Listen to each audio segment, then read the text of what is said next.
is parental alienation? And I'm mindful that there are many fathers who are not part of their children's life because of parental alienation. What effect does parental alienation have on our court system? I've learned that parental alienation is any behavior by a parent, a child's mother or father, whether conscious or unconscious, that could create emotional isolation and dissociation in the relationship between a child and the other parent. It could be mild or it could be extreme.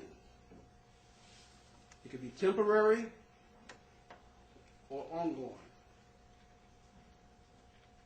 It is believed by most researchers that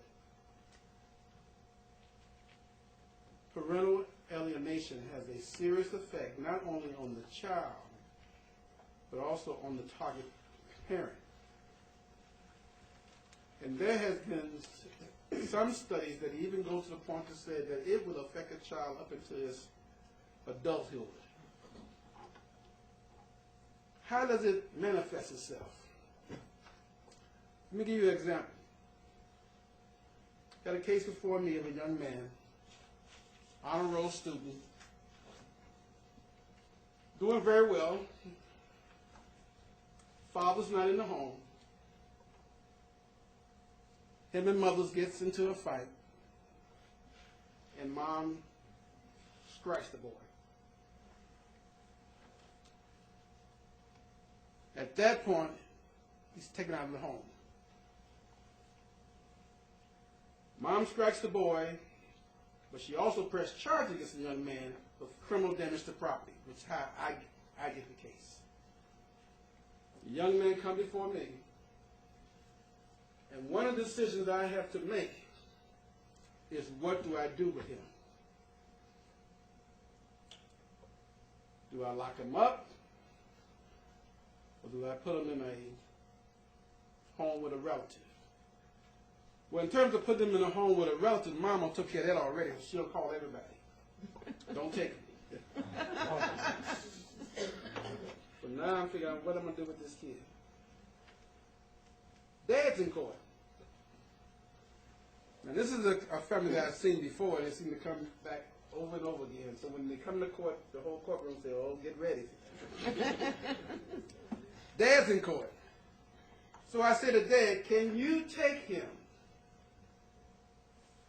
Unfortunately, Dad lives with his brother, and they barely have room for Dad.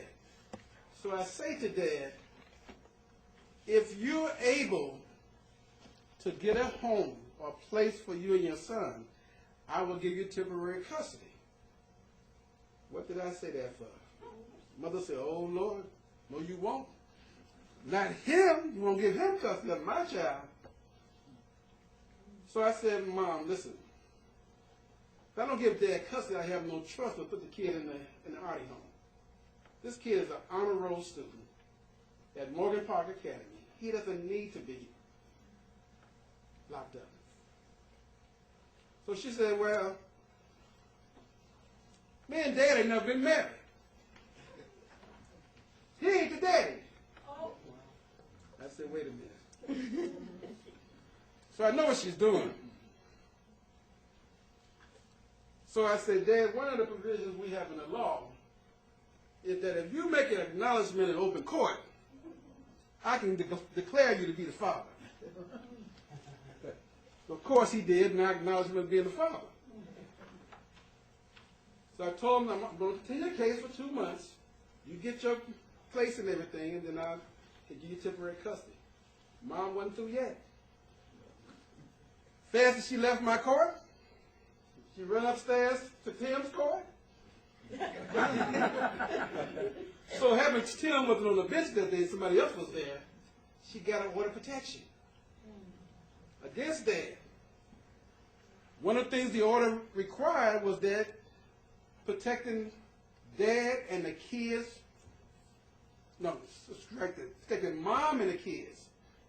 So even though she cannot come around the son, she has now made it where dad cannot come around the child. Case come back to court. Tim has the order of protection upstairs. I got the kid downstairs. And we're trying to figure out, what do we do? I can tell you, this kid is going through all type of psychological problems because of this situation.